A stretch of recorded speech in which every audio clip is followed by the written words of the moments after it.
L'invité politique sur Radio Classique et Public Sénat. Voilà, Anne Hidalgo, votre livre s'appelle Mon combat pour Paris, mais évidemment le risque de toutes les candidatures en 2014, c'est d'être englué dans un climat politique qui est beaucoup plus complexe, plus dur, plus violent que celui d'une élection municipale. Est-ce que ce n'est pas ce qui se passe ce matin avec l'affaire Cahuzac ? Vous venez pour défendre votre candidature à Paris et vous vous retrouvez avec Cahuzac sur le dos, si je puis dire. C'est la vie politique. Et en ce qui concerne Jérôme Cahuzac et la décision prise par le gouvernement et le président de la République, je crois que c'est la bonne décision. Je rends hommage au travail qu'a fait Jérôme Cahuzac, mais je pense qu'il est sain, effectivement, qu'il puisse assurer sa défense dans de bonnes conditions en étant libre. Et je crois que les décisions prises rapidement par le gouvernement et le président de la République sont les bonnes décisions. Alors, est-ce que il y a un risque lié à une politique nationale dans une campagne municipale? Je n'ignore pas ce risque.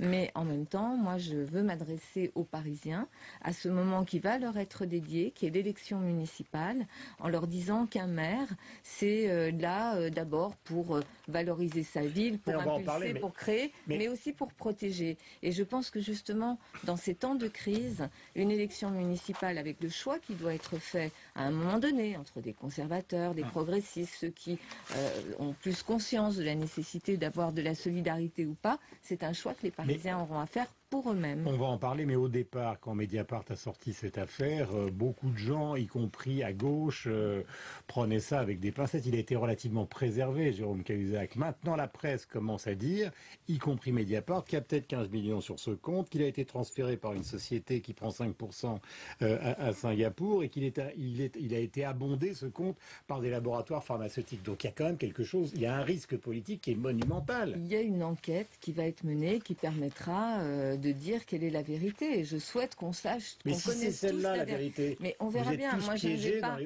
Si c'est ça la vérité, c'est effectivement grave. Mais pour l'instant, il y a une enquête. Il n'y a pas encore une mise en examen d'ailleurs. Une enquête. Et je pense que, et je considère, et c'est vrai que j'ai entendu la classe politique de droite notamment avoir des propos prudents. Et je crois qu'il faut. C'est quelque chose que vous saluez d'ailleurs. Oui, je le salue parce que je crois qu'il faut reconnaître cette présomption d'innocence. Vous savez, des procès rapides, c'est quelque chose qui est délétère pour tout le monde. D'abord, ça peut casser des personnes qui n'ont peut-être pas commis les actes qu'on leur, dont on les rend responsables. Ça, mais souvenez-vous, Éric Woerth, on ne peut pas dire que la gauche a été d'une particulière tendresse. Non, je vous assure que, y compris sur Éric Woerth, beaucoup, moi je me suis exprimée et d'autres se sont exprimés sur la question de la présomption d'innocence. Tout le monde a été peut-être vous, mais pas tous. Clair. Bon, en tous les cas, je pense que dans ce genre de situations, qui sont des situations difficiles, à la fois, c'est vrai, pour le gouvernement, à la fois pour ma formation politique, mais surtout pour Jérôme Cahuzac aujourd'hui, je crois qu'il faut rester calme, ne pas rentrer dans la fébrilité, laisser la justice faire son travail. Et moi, je souhaite vraiment que Jérôme Cahuzac puisse se défendre et apporter des éléments qui feront éclater la vérité. Il va se défendre et Mickaël va enchaîner. Mais vous vous rendez compte que dans un pays où la principale bataille de la fin de campagne, ça a été les 75% des affaires fiscales. On parle de fraude fiscale contre laquelle justement l'administration lutte de plus en plus. C'est un ministère particulier qui tombe dans une campagne particulière. Bien sûr, mais je n'ignore pas du tout ce contexte et la gravité de ce contexte. Voilà.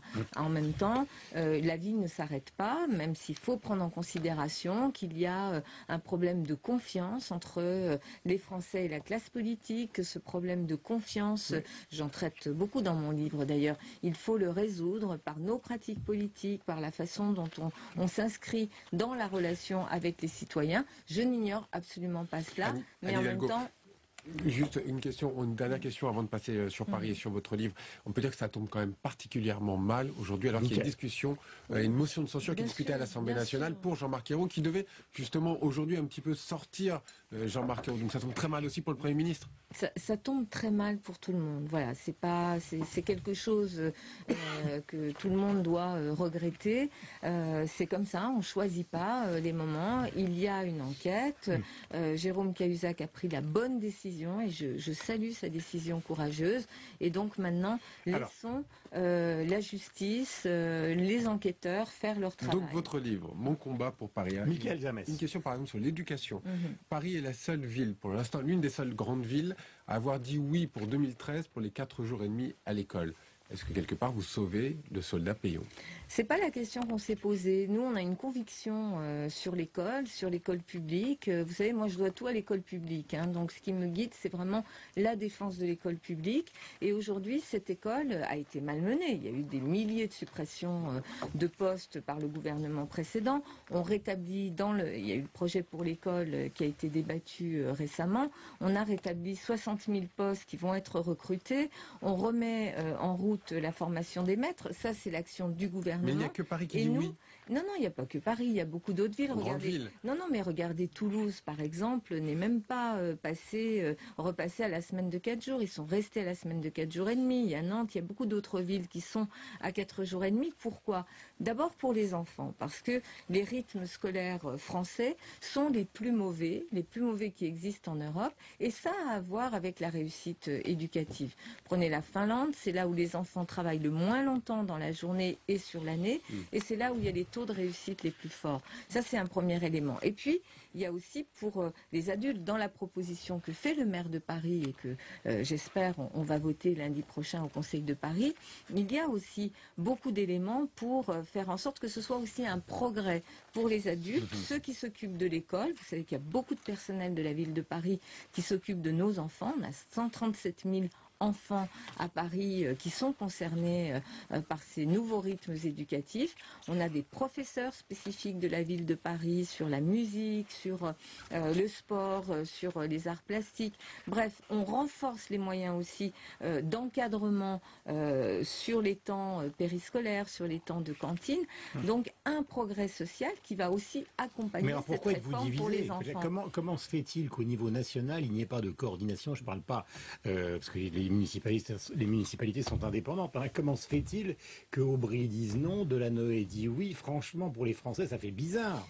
D'abord, les municipalités sont libres de faire les choix. Enfin, il n'y a pas de coordination politique. Mais il n'y a pas à avoir de coordination politique sur les politiques municipales. Du coup, ça devient une affaire politique, cette histoire de rythme scolaire. Non, pas du tout, parce que chaque ville a vraiment ses particularités. Vous savez, Paris, c'est une ville où 87% des femmes travaillent.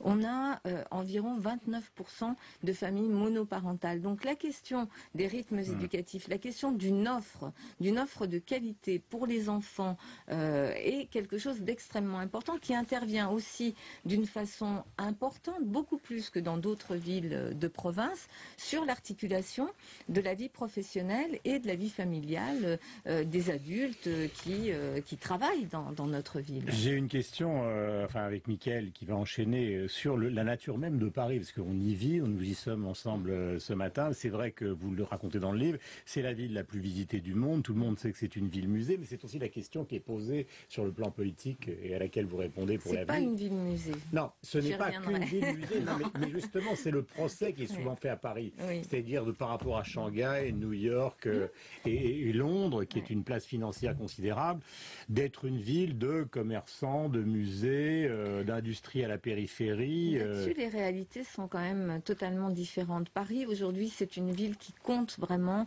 dans le dialogue et dans la compétition mondiale.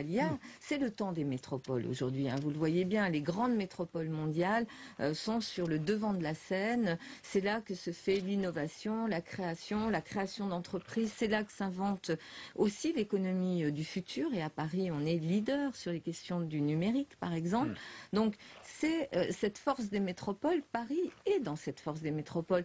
Dans la plupart des enquêtes qui sont faites au niveau international et des classements, nous sommes dans le top 5 des grandes métropoles mondiales qui comptent, avec New York. Mais à part le numérique et le luxe, où est l'industrie à Paris? Alors le numérique, c'est énorme d'abord. C'est là que s'invente une grande partie de l'économie. Numérique et luxe. Pas que. Non. Il y a bien sûr le tourisme qui, vous avez dit, on a à accru le nombre de touristes encore à Paris. L'année dernière, c'était 29 millions de touristes qui sont venus visiter la capitale. Il y a toute une économie derrière, hein, que ce soit l'hôtellerie, bien sûr, vous l'avez dit, le luxe est là aussi, mais il y a aussi un autre secteur que je veux vraiment développer. Il est très significatif de Paris. C'est une singularité qu'on a par rapport à d'autres grandes métropoles. C'est tout le champ de l'économie sociale et solidaire et du social business. Voilà.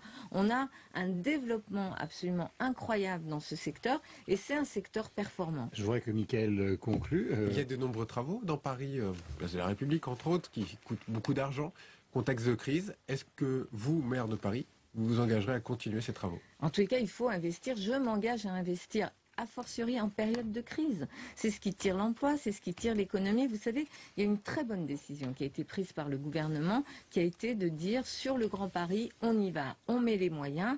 Pour qu'il y ait les transports adaptés, c'est de l'investissement. Et d'ailleurs, j'ai vu que les professionnels du bâtiment se réjouissaient de ces décisions-là. Et puis, dans cette décision sur le Grand Paris, on va avoir là aussi une unité de commandement pour faire du logement. On manque cruellement de logements dans la zone dense, dans cette métropole parisienne.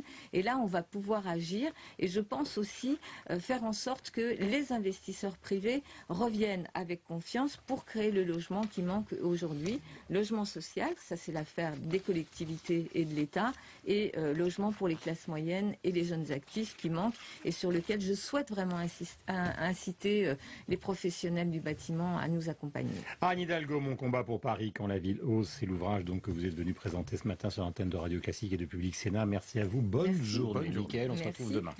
Au revoir.